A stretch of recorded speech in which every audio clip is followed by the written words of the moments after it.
CWC, we need to have a conversation.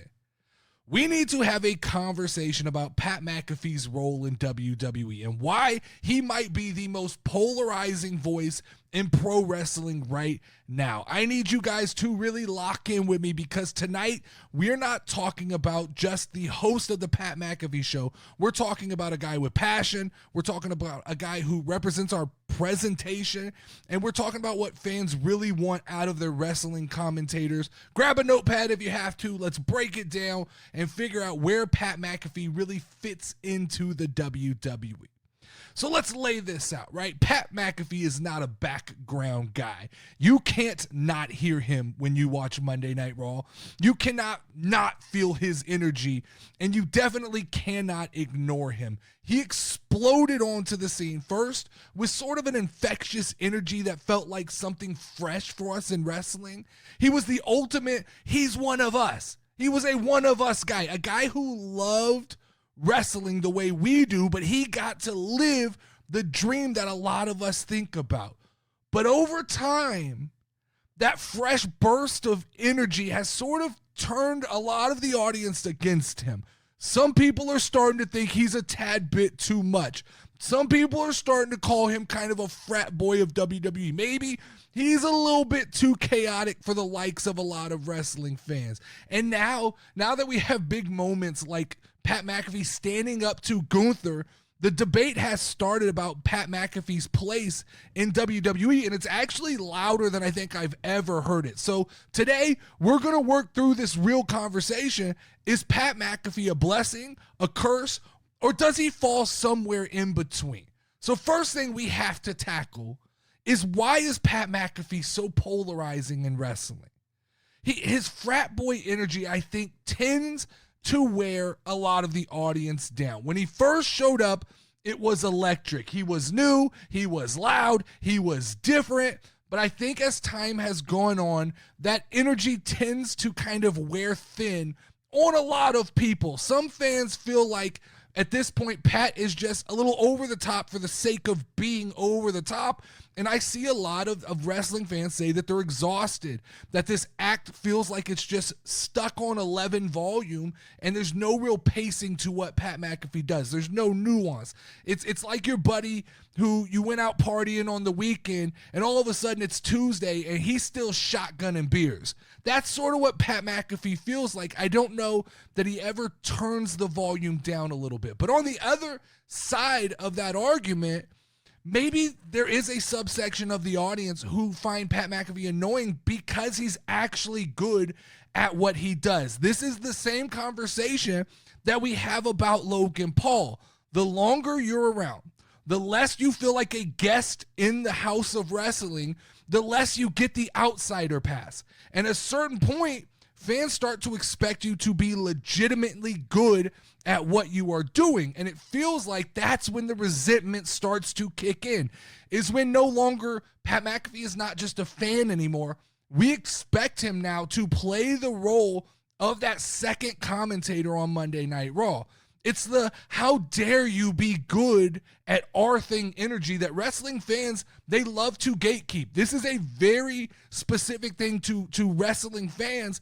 And Pat McAfee is no doubt good at what he does, and it does feel like that there's a certain group of people who are starting to resent that. So you guys tell me, is Pat McAfee's frat boy energy wearing people down, or is he catching heat because he's just succeeding in a world that's super protective of its own? So the next thing we got to figure out is, does Pat McAfee's genuine surprise and chaos make wrestling a better place? Or does it hurt the flow of what we're watching? Pat McAfee is electric during the big aha moments. I think that's when he absolutely shines the best from my point of view. When a return happens, when somebody turns heel, when something wild goes down, that's when the light flips on for Pat McAfee, and he's really fun and exciting to see react to those situations.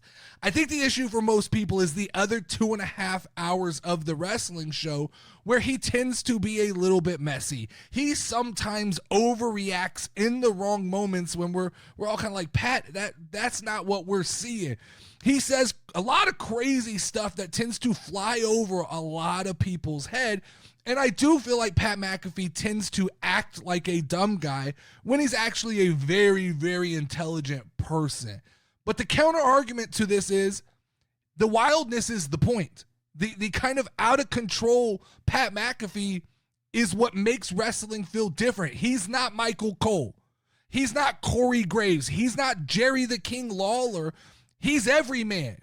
He's the guy who says the wrong thing. He pops with the wrong energy. He pops for the wrong guy. He gets roasted by the heels. And honestly, there's a world where when you put Jesse Ventura next to him on a Saturday night main event and he does get humbled a little bit, I actually think that's not a bad thing. I think that became really interesting. Pat McAfee's not bulletproof. He can be countered. That energy can be corrected. And it actually, I think, makes him more valuable to a commentary team. I think that Pat McAfee, if placed correctly with a smart-ass heel commentator next to him, like a modern-day Bobby kind of Heenan versus Gorilla Monsoon dynamic, Pat could be, his energy could be tamed in a way that would feel fun and feel kind of fresh on a week-to-week basis. He needs somebody to push back against him and make him feel just a tad bit uncomfortable. We need a Joker and Batman dynamic when Pat McAfee is at the table. So what do you guys think? Does Pat's chaos ruin the experience for you? Or is this wild energy what wrestling commentary needs to be in 2025? So the third thing we have to address is Pat's influence making Michael Cole better or worse at his job. Because before Pat McAfee showed up, Michael Cole was the ultimate straight-laced commentator, right? Called it right down the middle, told the story clean, played it serious when it needed to be serious. But now it feels like Michael Cole has shifted into a very casual and comfortable line of commentating when it comes to Monday Night Raw. And I think it's starting to wear on people that we get this constant gushing and bro love from Pat McAfee and Michael Cole, where one tells the other how great they are, then the other tells the other how great they are, because Pat McAfee breaks character all the time to praise Cole, and Michael Cole soaks it all in. And then later in the show, the situation flips around and Michael Cole tells Pat McAfee how great he is, and Pat soaks it all in.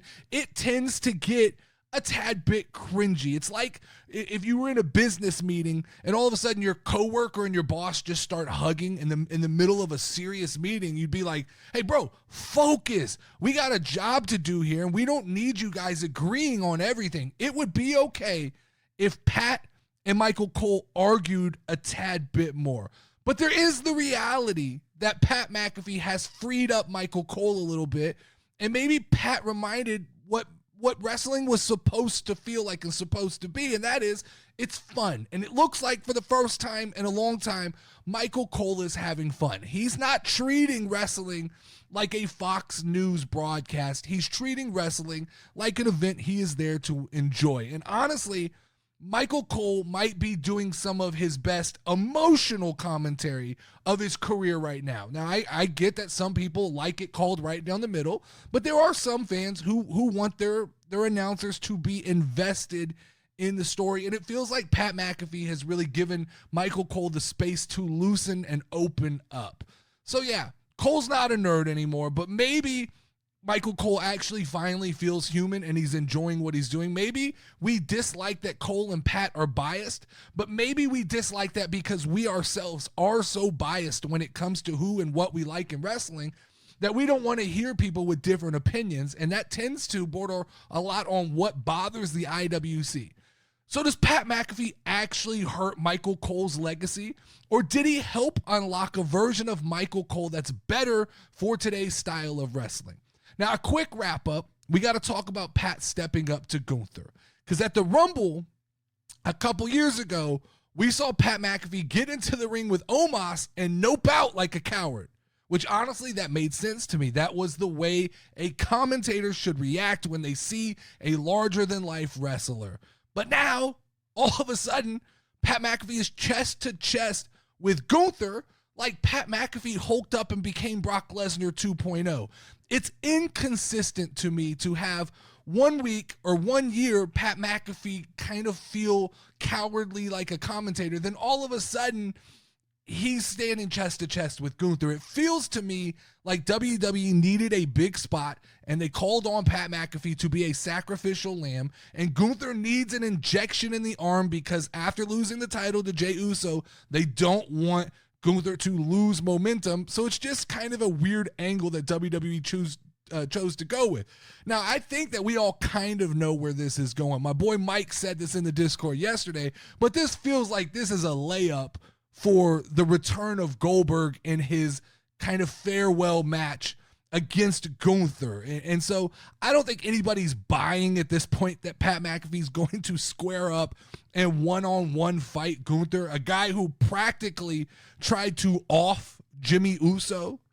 So there's some nuance there we'll have to pay attention to, but maybe it does make sense. Maybe I'm overanalyzing. Pat's a cocky son of a bitch, right? He is an overconfident person. Pat's the guy who forgets that he punted balls for a living. And in wrestling, the irrational confidence is what makes wrestling entertaining and is what makes it better than realism. And I complain all the time about too much realism in wrestling. So all of a sudden, here we go. This is a kind of suspended belief moment. Maybe I just need to learn to go with it, because Pat's the guy in the friend group. We all have had this guy who just thinks he's invincible, the guy who thinks he could fight anybody. Maybe that's what this story's supposed to be. And I will say that the White Knights of the IWC probably actually like this story, because the IWC loves when like someone stands up for the little nerdy guy. That seems to be the stories they connect with the most. So maybe the little nerdy guy being Michael Cole and Pat McAfee standing up, maybe the IWC will eat this shit up. So here's a question. Was Pat standing up to Gunther a booking fail, or is it the perfect kind of encapsulation of why some people love him and why some people can't stand him? So let's run things back real quick. Let's rehash some of these questions so you can let me know in the comments. Is Pat McAfee just too much for wrestling fans right now, or is he thriving in a business that doesn't like outsiders? Does his chaos hurt the experience, or does it make it more fun? Is Pat McAfee hurting Michael Cole, or has he saved his career?